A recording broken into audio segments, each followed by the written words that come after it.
Entonces vamos con nuestro análisis de Sweet Pea.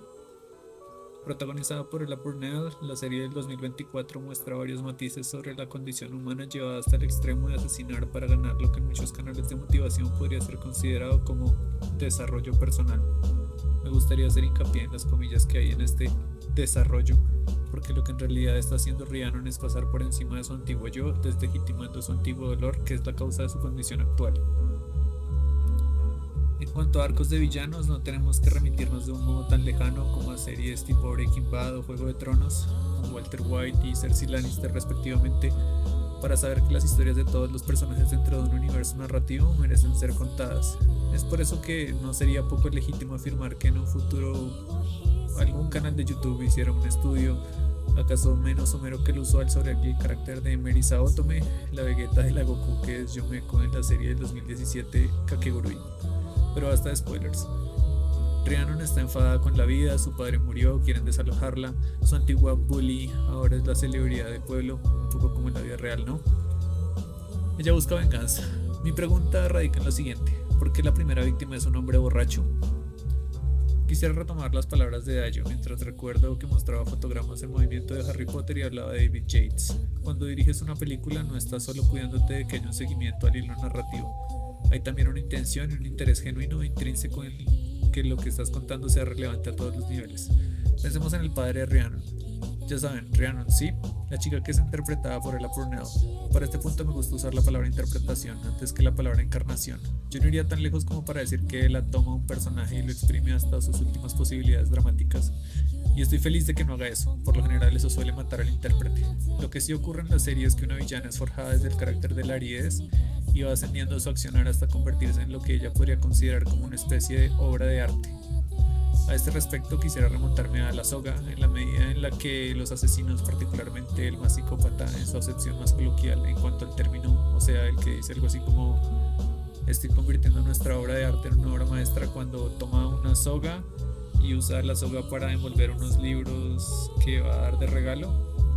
Me refiero a ese plano en específico. Bueno, decir plano ahí es como un poco irse por la tangente porque las sogas son como 8 planos nada más, pero bueno, ahí se entiende. Ese asesino trata a su víctima como si fuera parte de la comida está teniendo con la familia presente, o sea, trata a la víctima como si fuera la mismísima comida, como si se estuvieran comiendo a la víctima. Es como un poco canibalismo.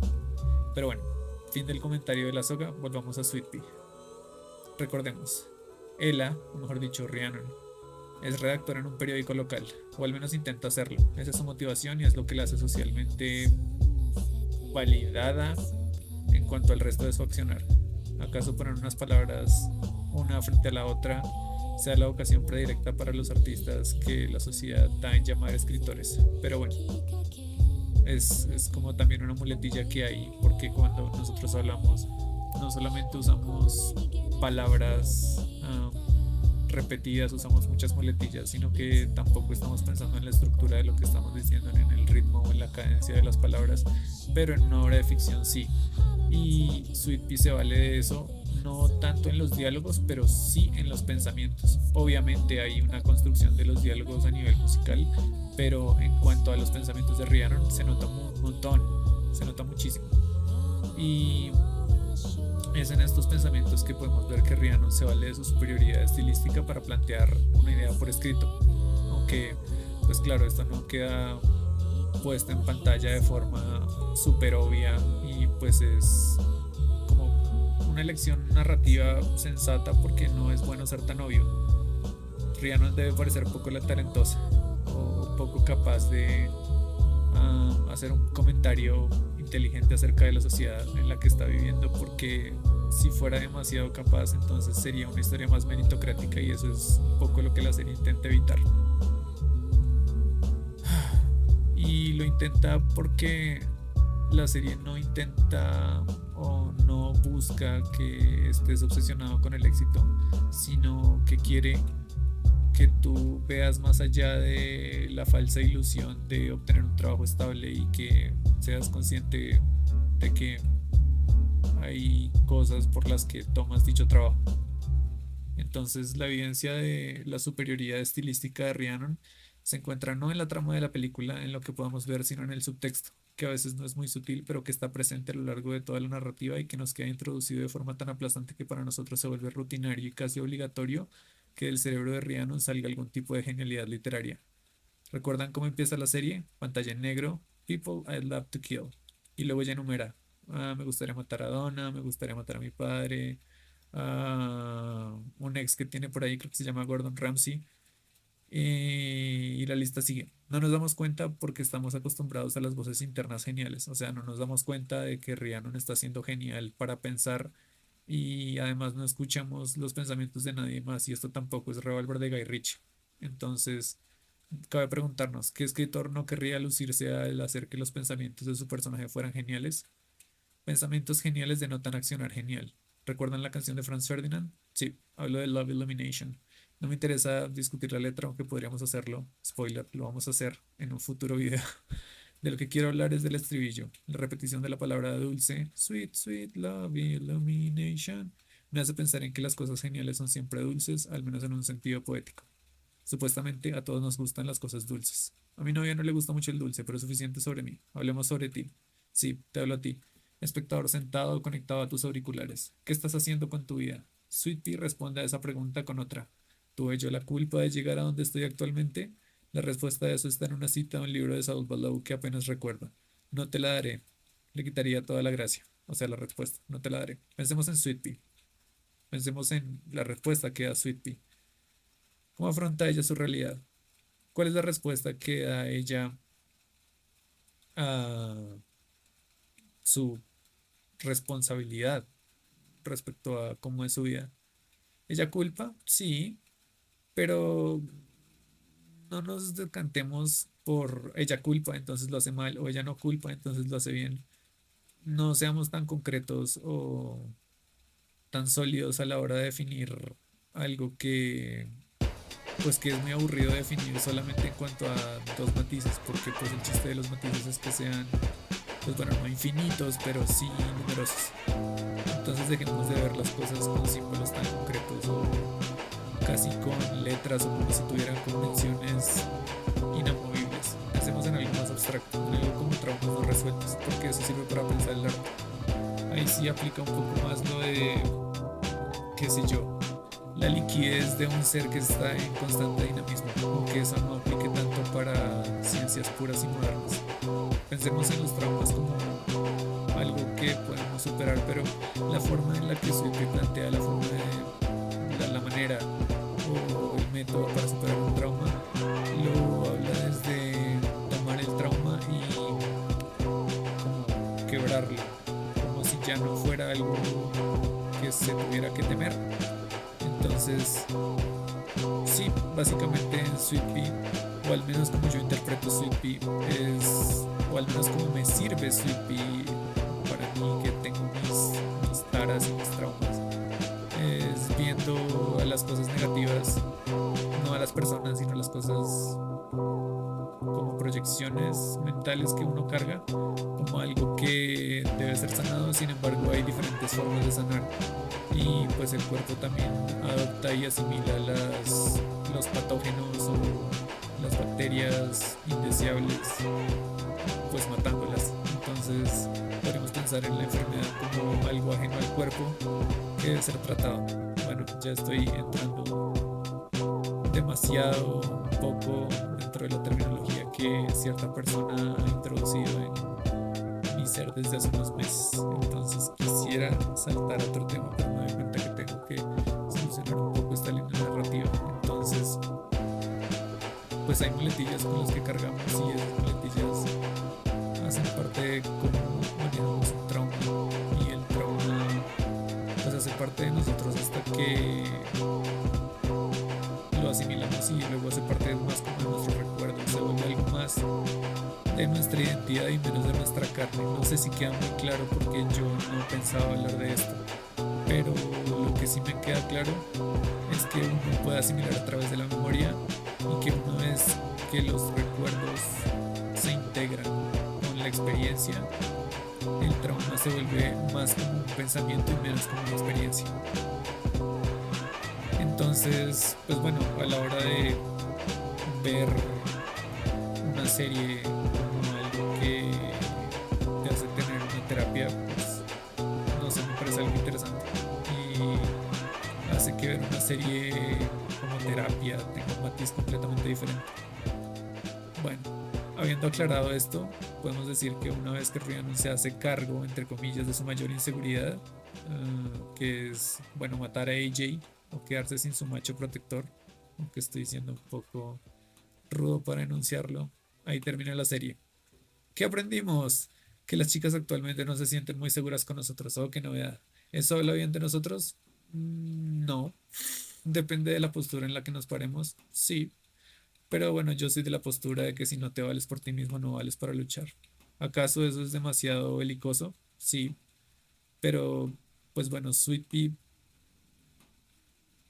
tiene su propia moral y plantea que el trauma de Rhiannon radica en el mismo título de la serie, llamarla muñeca, dulzura, cosita, cuando ella no es eso ni representa eso para ti, es lo que podría considerarse como la fundación del trauma del otro, de lo que está lejano y de lo que no soy yo.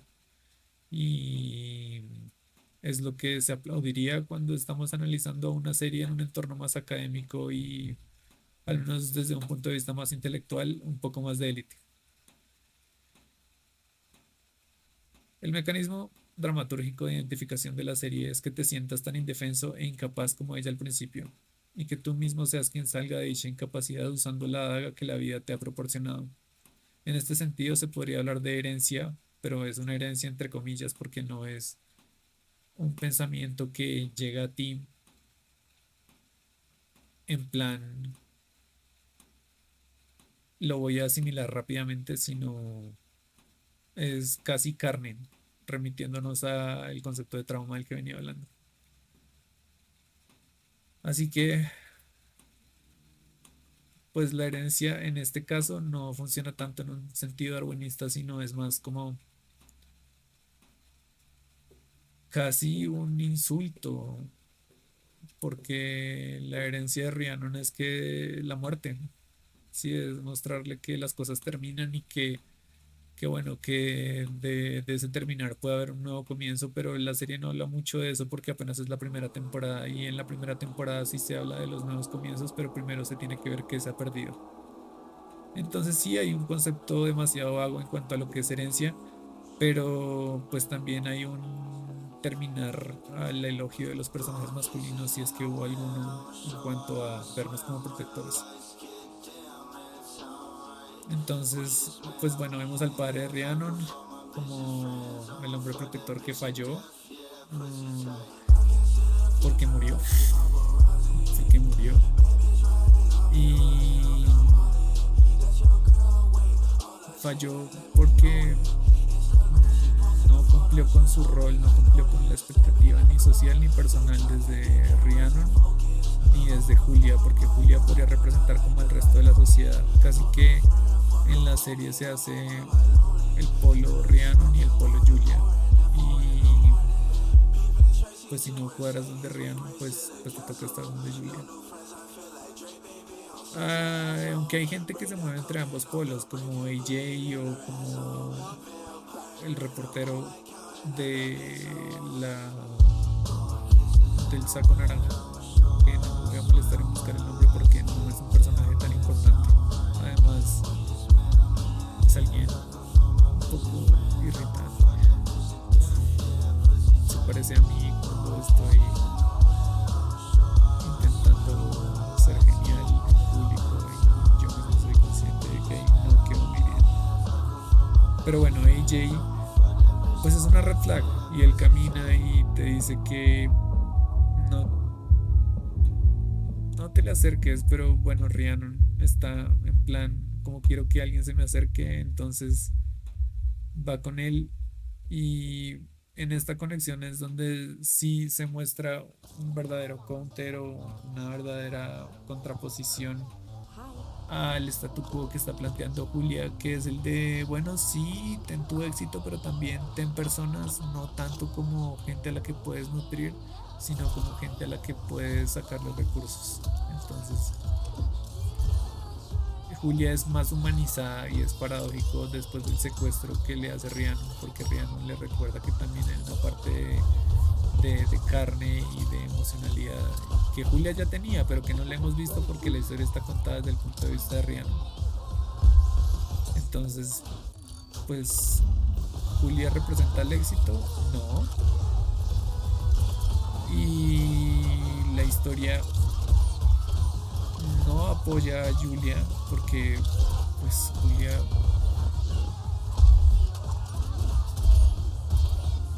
tiene conductas que en ciertos sentidos son socialmente criticadas, pero son socialmente eficientes también. Es como, no sé, la persona que se la pasa viendo demasiados canales sobre cómo evitar ser manipulada y al mismo tiempo manipula a los demás. O sea, es como ver videos sobre la manipulación, no para evitar que te manipulen, sino para manipular a otros. Es algo así. Es como, pues bueno, sí, tiene algo de doble moral, pero también es inconveniente para presentarse en público. Entonces, pues bueno, Julia no muestra nada concreto, pero sí presenta un montón de cosas. Para entender, para entender, perdón por eso. Para entender lo que intenté decir es necesario remitirse a una diferencia entre conceptos. Una presentación es Rhiannon encarnando a Ella Purnell. O ver a un hombre por la calle y que te apuñala. O un gato callejero que entra a tu casa. Es más real, es más factible, es algo que te toca directamente y no hacen falta símbolos intermediarios. Una representación es Ella Purnell tomando el trabajo de interpretar a Rhiannon. Es ver la afirmación del hombre apuñalándote hecha por tu ex. O es escuchar a tu hermana que quiere quejarse porque dejaste entrar a un gato callejero a la casa. Entonces, pues Julia no presenta, Julia representa. Rhiannon encarna, Rhiannon presenta. La idea de la serie es familiarizarnos con Rhiannon para que entendamos la vanidad de la vida subyacente a Julia. Los caracteres de estas dos mujeres son fascinantes, o caracteres, no sé cómo se pronuncia bien esa palabra, carácter o carácter. No, porque caracteres de letra. Bueno, yo no voy a editar esto, entonces creo que va a quedar un poco como que voy a jugar más con la imagen. Y creo que vale la pena analizar los dos caracteres de Julia y de Rhiannon, porque en su antítesis podemos encontrar los matices restantes de la obra. Cuando un carácter se acerca a Rhiannon, su desempeño en la serie tiene colores más naturales, más salvajes, como el verde o el ocre. Em, y estos colores son más naturales y más ambientalmente sostenibles, pero los colores de la paleta de color de Julia y de la gente que se acerca moralmente a ella tienden más a la artificialidad o al tratamiento manufacturado. Pero hay casos interesantes como AJ o el reportero del saco naranja de la bicicleta, que se mueven entre los dos mundos y que saben manejarse entre ambos mundos, pero pues bueno, eso genera como monstruos o Frankensteins que no sabemos bien cómo catalogar.